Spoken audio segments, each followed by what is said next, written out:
All right, let's talk about something every single traveler worries about, that horrible feeling when you think your suitcase might be lost. In the next few minutes, we're going to break down what really happens when your bag doesn't show up on the carousel, and more importantly, what you can do about it.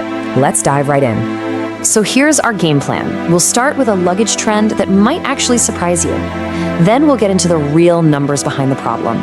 We'll look at why bags go astray in the first place, give you a super practical checklist to use before you fly, and wrap up with a clear action plan just in case it ever happens to you. You know that feeling, right? You're exhausted from your flight, you've landed, and now you're just staring at that conveyor belt whispering, please be the next one, please be the next one. It's a universal travel dread for sure. But how justified is that fear, really? Well, to get a sense of just how massive this whole operation is, get this. In 2024, a mind-blowing 5.3 billion people flew. That is a new record, the highest in aviation history. Just try to imagine the mountains of luggage that airlines had to handle. But here's the twist. For every 1,000 people flying, only about 6.3 bags were mishandled. Now, of course, that still adds up to millions of bags around the world, but it means the actual odds of it happening to your bag are pretty low. And this is what I find really incredible. This isn't just a fluke. The industry has gotten a whopping 67% better at handling luggage since 2007. So even with way more people flying, the airlines are actually getting much, much better at this.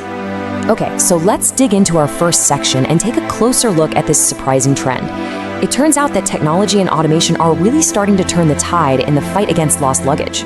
And you can see it right here. Even just from 1 year to the next, the rate dropped from 6.9 down to 6.3 bags per 1,000 passengers.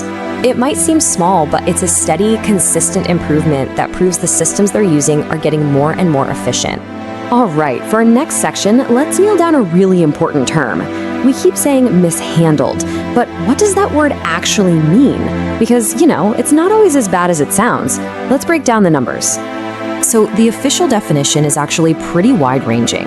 It's basically a catch-all term for any checked bag that's delayed, shows up damaged, or in the worst-case scenario, is officially lost or stolen. The key word there is "or." And this is probably the most important thing to take away from all this. The overwhelming majority of so-called mishandled bags are just delayed. They're not gone forever. They just took a different flight.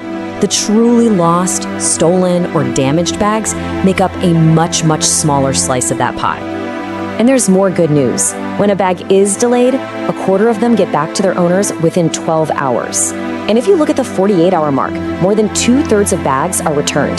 The whole system is really geared towards getting your stuff back to you as fast as possible. Here's another key detail. An airline won't even call a bag officially lost until a full 21 days have passed. That's the international standard, and it gives them a pretty generous window to track your bag down anywhere in their global network. So, why does this happen? Why do our bags sometimes decide to go on their own little side adventures? In this section, we're going to pinpoint the main reasons your bag might take a scenic detour. And this chart right here, it tells a huge part of the story. The number one culprit, by a long shot, is mishandling during transfers. A massive 41% of problems happen when your bag has to get off one plane and onto another, especially when you have a tight connection. That's the riskiest part of the journey for your luggage. So where does this happen most often? Well, there's no official naughty list for airports, but some of the big, busy hubs do pop up in reports more frequently. In the US, you'll sometimes see places like JFK or Orlando mentioned. Over in Europe, major airports in Spain and France can be hotspots. It usually comes down to just pure volume and complexity. But then, you have this. Just to show what is humanly possible, look at Japan's Kansai International Airport. They have not lost a single bag in 30 years, not one, since 1994. It's an absolutely mind-boggling record, and it proves that, somehow, perfection is achievable. Okay, so we've looked at the problem, now let's talk about solutions. This section is all about what you can do, proactive steps you can take before you even lock your front door to give your bags the best chance of making it. Think of this as your personal defense plan. Let's run through it. First, the easy stuff. Make your bags stand out with a colorful tag or ribbon. Get to the airport early. Rush check-ins are where mistakes happen. This one is huge. Never ever pack valuables or medicine in your checked bag. And since we know transfers are the biggest risk, Try to book layovers that are at least an hour long. And always have a change of clothes and toiletries in your carry-on, just in case. Finally, travel insurance is always a good safety net. Okay, but let's say you've done everything right and that moment you dread actually happens. Your bag isn't on the carousel. The most important thing is not to panic. Here's your clear step-by-step playbook for what to do next. Timing here is absolutely everything. You need to report it to the airline before you leave the airport. Give them as much detail as you can about what your bag looks like and what's inside. And this is critical. Make sure you get a copy of the official report. It's usually called a PIR, or Property Irregularity Report.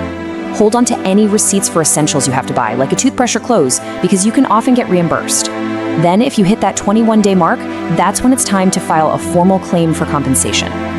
So what's the bottom line here? It's actually pretty simple. The good news is that the data shows this problem is getting smaller every year. But, travel is always going to have a few curveballs.